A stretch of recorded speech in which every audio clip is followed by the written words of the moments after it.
प्यारे विद्यार्थियों, जैसा कि आज की जो क्लास है क्लास 10th की क्लास है और वृत्तों से संबंधित क्षेत्रफल यानी कि एरिया रिलेटेड टू सर्किल्स, जैसा कि पिछले साल भी आपने इसको पढ़ा था। पिछले साल में आपने क्या देखा था, क्या किया था कि जो समतल पर आकृतियां बनती थी जैसे वृत्त, आयत, त्रिभुज आकृतियां थी, उनके क्षेत्रफल और परिमाप आप ज्ञात करते थे। वृत्त का परिमाप हो, वृत्त का क्षेत्रफल हो, उसके बाद त्रिभुज का परिमाप, त्रिभुज का क्षेत्रफल, आप आयत का क्षेत्रफल, आयत का परिमाप, वर्ग का क्षेत्रफल, वर्ग का परिमाप, इनसे संबंधित आप पढ़े थे पिछली बार। इस साल आप क्या करेंगे कि वृत्त में ही आप उसके दो भाग जैसे वृत्तखंड पर चर्चा करेंगे और सेक्टर यानी त्रिज्य खंड पर चर्चा करेंगे। अब इसको प्रारंभ कर रहे हैं, उसके पहले आपको कुछ चीजें जो पुरानी हैं उनको दोहराना है, समझना है, फिर हम इसको स्टार्ट करते हैं। पहली चीज जो कॉन्सेप्ट पेरीमीटर का बनता है, परिमाप का, तो पेरीमीटर क्या होता है? The perimeter of a plane figure is the length of its boundary. यानी पेरीमीटर क्या होता है किसी भी प्लेन फिगर का? The perimeter of a plane figure is the length of its boundary. यानी पेरीमीटर क्या होता है किसी प्लेन फिगर का? इसकी बाउंड्री यानी कि इसकी सीमा की जो लंबाई होती है उसकी माप ही पेरीमीटर कहलाती है। जैसे आपने रेक्टेंगल बना लीजिए, आयत बनाया तो इसकी जो सीमा है, देखिए इसकी जो बाउंड्री है यानी कि A B plus B C plus C D plus D A इसका पेरीमीटर है। यानी बाउंड्री को माप कर ले, यानी यहां से आप चलिए, यहां से जाके फिर यहां पे आ जाइए तो पेरीमीटर आपने कर दिया। यानी कि उसकी जो बाउंड्री होती है, उसकी सीमा की जो माप होती है, जो उसके सीमा की जो लंबाई होती है, वही क्या कहलाता है? पेरीमीटर। पहली बात तो समझिए कि पेरीमीटर का concept, the perimeter of a plane figure is the length of its boundary. यानी कि इसकी जो सीमा है, इसकी जो परिसीमा है, इसकी जो लंबाई होती है, उसी उस प्लेन फिगर की क्या कहलाती है? जो है परिमाप, उसकी परिमाप। दो इसका मतलब आपने समझा कि पेरीमीटर क्या होता है? The perimeter of a plane figure is the length of its boundary. मतलब कि जो इसकी बाउंड्री है ना, यानी त्रिभुज भी बना, ये भी प्लेन फिगर है, तो क्या होगा? इसकी boundary A B plus B C plus A C, ये इसका पेरीमीटर होगा। सर्किल बना तो सर्किल की जो बाउंड्री है, जिसको हम सरकमफेरेंस भी कहते हैं, परिधि भी कहते हैं, इसकी जो बाउंड्री की माप है यही इसका पेरीमीटर हुआ। तो पेरीमीटर का कॉन्सेप्ट दिमाग में एकदम बैठा लीजिए। पेरीमीटर का मतलब होता है इसकी जो बाउंड्री होती है उसकी length. The perimeter of a plane figure is the length of its boundary, right. अब आते हैं एरिया पर। एरिया शब्द जब आता है, ध्यान दीजिए, एरिया का अर्थ होता है कि जो सतह, जिस बाउंड्री के बीच में जो सतह है, देखिए ये यानी सतह की माप हम करते हैं, ये चीज, ये इसका एरिया है। द्विविमीय आकृति द्वारा घेरा गया भाग, ये देखिए, ये देखिए,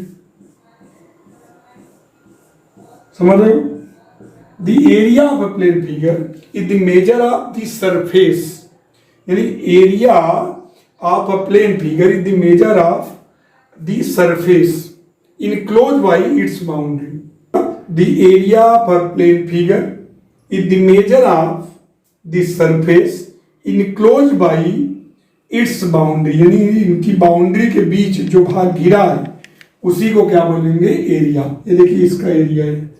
तो ये आपको याद हो गया कि the area of a plane figure is the measure of the surface enclosed by its boundary. आज हम कुछ जो आपने 9th में पढ़ा उस पर चर्चा करेंगे। जैसे त्रिभुज के बारे में आप आते हैं। त्रिभुज जानते ही हैं कि एक तल पर 3 सरल रेखाखंडों से घिरी बंद आकृति को त्रिभुज कहते हैं। ट्रायंगल क्या होता है? क्लोज फिगर होता है, किसी प्लेन पर बनता है, bounded by 3 straight line segments. एक तल पर 3 सरल रेखाखंडों से घिरी बंद आकृति को क्या कहते हैं? त्रिभुज। यानी कि ये इनक्लोज फिगर है, bounded by 3 straight line segments in a plane, क्या कहलाता है? ट्रायंगल। त्रिभुज के बारे में आप जानते हैं कि त्रिभुज एक तल पर बनता है, एक तल पर 3 सरल रेखाखंडों से घिरी बंद आकृति होती है त्रिभुज। और त्रिभुज में आप जानते हैं 3 शीर्ष होता है, 3 भुजाएं होती हैं और 3 कोण होता है। उसके बाद आपने पढ़ा त्रिभुज के बाद त्रिभुज के प्रकार। कोणों के आधार पर भी त्रिभुज 3 प्रकार होता है और भुजाओं के आधार पर भी त्रिभुज 3 प्रकार का होता है।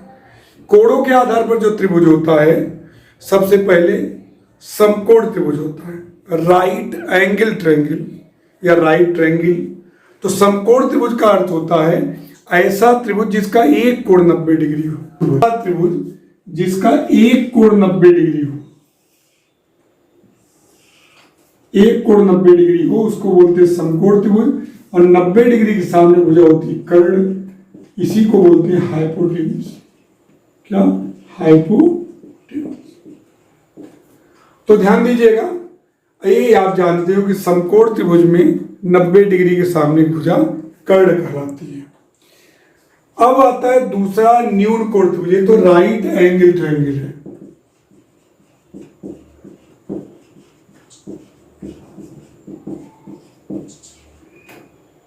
जिसको बोलते हैं समकोणी त्रिभुज या समकोण त्रिभुज। दूसरा होता है एक्यूट एंगल ट्रायंगल, ऐसा त्रिभुज जिसका प्रत्येक कोण 90 डिग्री से कम हो। एक्यूट एंगल में क्या होता है? प्रत्येक कोण 90 डिग्री से कम होता है। Acute angle triangle.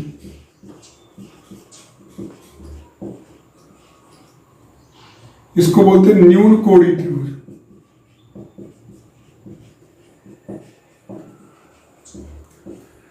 अब इसके बाद आता है अधिक कोणीय त्रिभुज यानी कि ऑब्ट्यूज एंगल ट्रायंगल।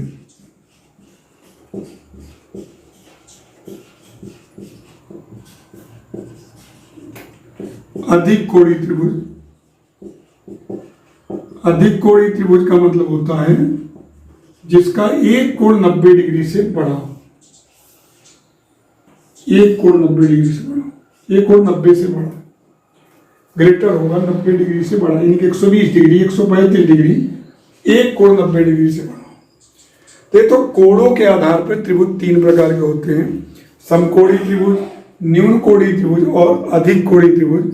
तो समकोणीय त्रिभुज का मतलब होता है ऐसा त्रिभुज जिसका एक कोण 90 डिग्री हो। न्यून कोणीय त्रिभुज का मतलब ऐसा त्रिभुज जिसके सभी कोण 90 डिग्री से कम हो।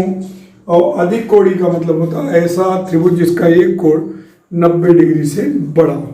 के बाद आता है भुजाओं के आधार पर भी त्रिभुज 3 प्रकार का होता है। सबसे पहले आता है समबाहु त्रिभुज, इक्विलैटरल ट्रायंगल। इक्विलैटरल ट्रायंगल होता है समबाहु त्रिभुज, इक्विलैटरल ट्रायंगल जिसको बोलते हैं समबाहु त्रिभुज। समबाहु त्रिभुज के बारे में आपने सुना होगा, समबाहु, बाहु मतलब भुजा। ऐसा त्रिभुज जिसकी सभी भुजाएं समान हो उसको बोलते हैं इक्विलैटरल ट्रायंगल। सभी भुजाएं बराबर होती हैं तो सभी कोण भी बराबर होते हैं, क्योंकि अगर किसी त्रिभुज में 2 भुजाएं बराबर होती तो उनके समकोण भी बराबर होते हैं। ये इसके बराबर है तो इसके सामने का कोण ए इसके बराबर हुआ, ये इसके बराबर है तो इसके सामने का कोण, तीनों कोण आपस में बराबर। और तीनों कोणों का योग 180 डिग्री होता है, जानते हो त्रिभुज के तीनों अंतःकोणों का योगफल 180 डिग्री होता है। तो प्रत्येक कोण क्या हो जाएगा? 60 डिग्री का। ऐसा त्रिभुज जिसकी सभी भुजाएं बराबर होती हैं उनको बोलते हैं समबाहु त्रिभुज, इक्विलैटरल ट्रायंगल। और समबाहु त्रिभुज में खूबी होती है कि सभी भुजाएं बराबर होती हैं और सभी कोण बराबर होते हैं और प्रत्येक कोण इसका 60 डिग्री होता है। क्योंकि सभी भुजाएं बराबर तो सभी कोण बराबर, तीनों कोणों का योग 180 डिग्री, तो प्रत्येक कोण क्या हो गया? 60 डिग्री।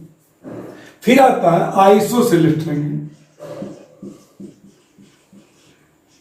आइसोसेलेस ट्रायंगल जिसको बोलते हैं समद्विबाहु त्रिभुज।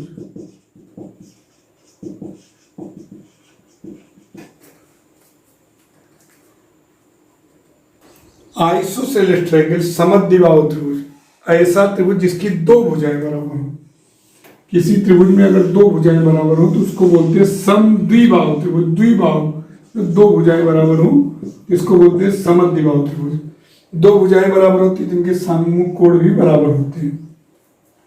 तो ऐसा त्रिभुज जिसकी दो भुजाएं बराबर हो उसको क्या बोलते हैं? समद्विबाहु त्रिभुज। और इसके बाद भुजाएं समान हो, कोई इक्वल ना हो, सब अलग अलग हो, तो उसको क्या बोलेंगे? स्केलर ट्रायंगल, विषमबाहु त्रिभुज। सभी भुजाएं अलग अलग हो, A B is not equal to B C is not equal to A C.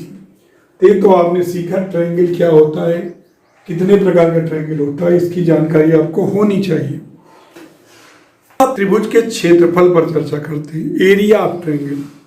तो आप सब जानते हो कि अगर कोई त्रिभुज है उसका बेस ABC त्रिभुज है, हर पता हो जैसे BC बेस है और एल्टीट्यूड है, तो एरिया ऑफ ट्रायंगल जो होता है, एरिया ऑफ ट्रायंगल क्या होता है? त्रिभुज का क्षेत्रफल, यानी त्रिभुज के 1/2 आधार, आधार मतलब base, base 1/2 base into height, 1/2 आधार गुणे ऊंचाई,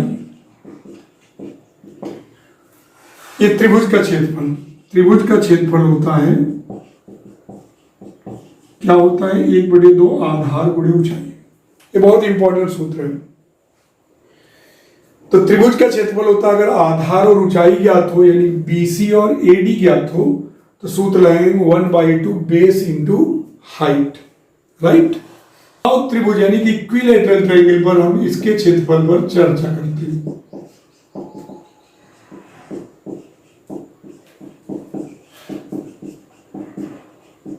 समबाहु त्रिभुज के क्षेत्रफल पर चर्चा करते हैं।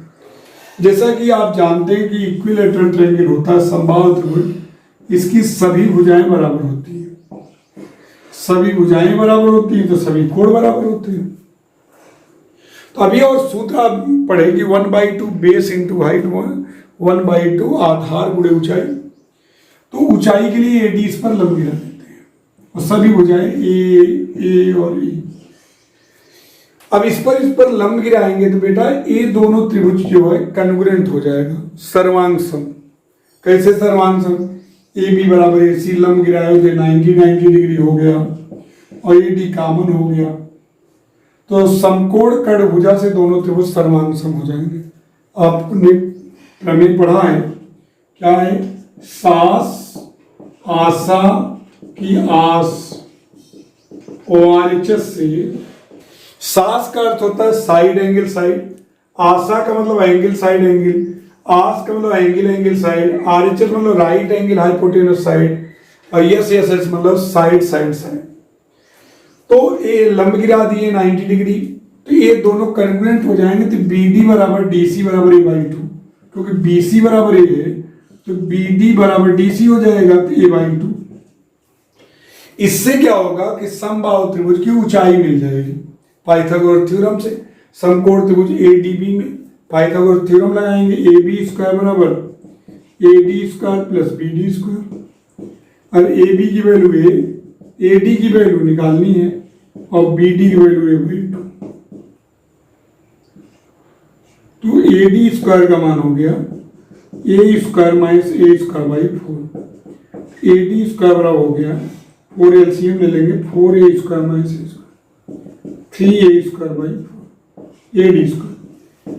AD का मान हो गया √3/2A। तो समबाहु त्रिभुज की ऊंचाई होती है √3/2 गुणे भुजा। समबाहु त्रिभुज की ऊंचाई का एक सूत्र है √3/2 गुणे भुजा। फिर से देखिए, समबाहु त्रिभुज है तो सभी भुजाएं बराबर है, A भी है, तो A/2 हो जाएगा। अब A/2 होगा, पाइथागोरस थ्योरम लग गया, AB² = AD² plus BD², BD की वैल्यू A/2, AB की वैल्यू AD निकाल ली। अब त्रिभुज का क्षेत्रफल, अभी आपने पढ़ा त्रिभुज का क्षेत्रफल क्या? क्या पढ़ा, 1/2 बेस कौन है, BC इंटू हाइट AD। तो 1/2 BC का मान ये है, हाइट √3/2 है, तो √3/4 A²। तो समबाहु त्रिभुज का क्षेत्रफल हुआ, समबाहु त्रिभुज का क्षेत्रफल। हमने यहाँ त्रिभुज का क्षेत्रफल लिखा है, लिख सकते हो यहाँ समबाहु त्रिभुज का क्षेत्रफल। तो समबाहु त्रिभुज का क्षेत्रफल होता है √3/4 A²। समबाहु त्रिभुज के बारे में जानिए, सभी भुजाएं बराबर होती है, प्रत्येक कोण 60 डिग्री होता है। समबाहु त्रिभुज की जो ऊंचाई होती है √3/2 गुणे भुजा होती है, और समबाहु त्रिभुज का क्षेत्रफल √3/4 A² होता है।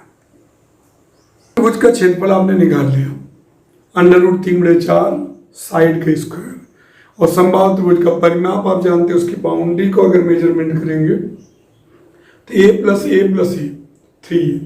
तो समबाहु त्रिभुज का जो परिमाप है वो 3A होगा, और समबाहु त्रिभुज का जो क्षेत्रफल होगा √3/4 भुजा का वर्ग। ये आपको याद रखना है। अब आते हैं समद्विबाहु त्रिभुज पर।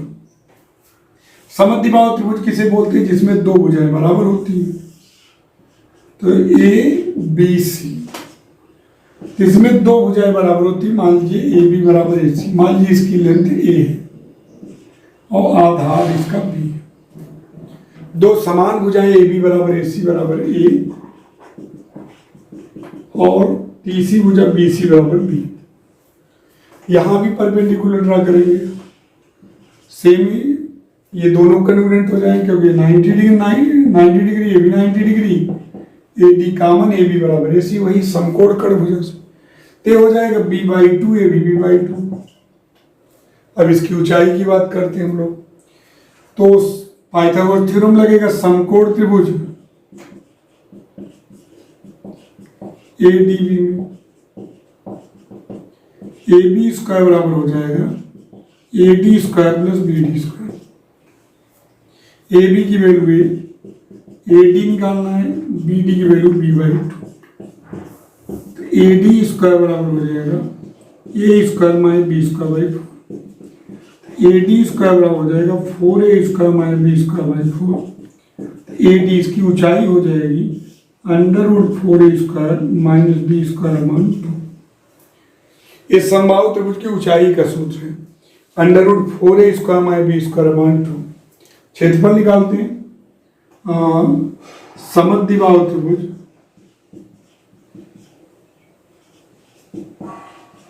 का क्षेत्र क्या होता है, 1/2 बेस कौन है, BC इंटू एल्टीट्यूड क्या है, AD। तो 1/2 बेस B, और इसका मान √4A² - B²/2। तो B/4 √4A² - B²। तो समद्विबाहु त्रिभुज का क्षेत्रफल का सूत्र हुआ 1/4 B का मतलब क्या है, तीसरी भुजा, B √4A² - B²। ये क्या है, दोनों जो इक्वल साइड है। तो समद्विबाहु त्रिभुज का क्षेत्रफल हुआ। परिमाप की बात आएगी 2A + B, क्योंकि A + A + B, तो 2A + B, एक जो है जो इक्वल साइड है 2A + B। A के सामने B के सामने B, C के सामने C। इसका जो परिमाप होता है 2S होता है, A + B + C आपने पढ़ा होगा। तो इसका जो क्षेत्रफल होता है, हीरोन फार्मूला आपने पढ़ा होगा, S - A S - B S - C। ध्यान दीजिएगा, S - A S B S - C। इसका डेरिवेशन आप 11 में सीखेंगे। अगर आपको सीखना है तो इसको 11 में जो है साइन और कोसाइन रूल है, उसका वीडियो आप देख सकते हो, उसमें आपको मिलेगा। लेकिन अभी आपके स्तर का नहीं है कि आपके, क्योंकि इसमें जो है साइन कोसाइन रूल में आगे जो है इसका प्रूफ तब हो पाएगा। उसमें cos A/2 cos B/2 का सूत्र लगेगा। बहुत सिंपल सा है, लेकिन आप इसको जो है आप बाद में पढ़ेंगे प्रूफ। और एक ध्यान दीजिएगा, अगर बीच का दो भुजाएं ज्ञात हो, बीच का कोण का सूत्र 1/2 AC sin BC से इसका प्रूफ किया गया था। 1/2 AC sin B, इसका प्रूफ आप कर सकते हो। जैसे इसको यहां से आपने लंब गिरा दिया, अब इस B के लिए AD क्या होगा, परपेंडिकुलर, और ये हाइपोटेनस।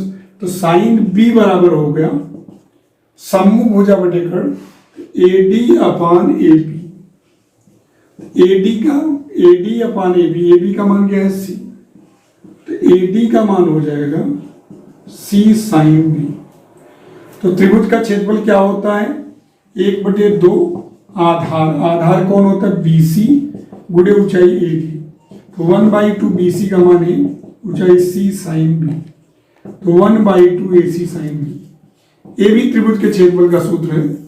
ये कब लगता है जब दो भुजाएं और बीच का कोण ज्ञात हो, तो 1/2 AC साइन B। ये भी कह सकते हैं 1/2 AB sine C, 1/2 BC sine A। एक कोण A के सम्मुख भुजा को स्मॉल a से, कोण B की सम्मुख भुजा को स्मॉल b से, कोण C की सम्मुख भुजा को स्मॉल c से। इसी से इसका प्रूफ किया गया। लेकिन अभी आप आगे पढ़ोगे, इसको लिखा गया 2 sin B/2 cos B/2, तो 2 से 2 कैंसिल हो गया, और यही sin B/2 का सूत्र होता है s माइनस a और s minus c upon AC, और cos B/2 का s minus b upon AC। AC का पेयर बन गया, बाहर आ गया AC अपान AC, बचा under root s minus a, s minus b, s minus c। लेकिन अभी आप इसका डेरिवेशन नहीं कर सकते, वैसे बता दिया आपको s minus a, s minus b, s minus c। 11 में सीखेंगे हीरोन फार्मूला। तो हीरोन का सूत्र होता है under root s minus a, s minus b, s minus c, जहाँ s equal to a plus b plus c/2।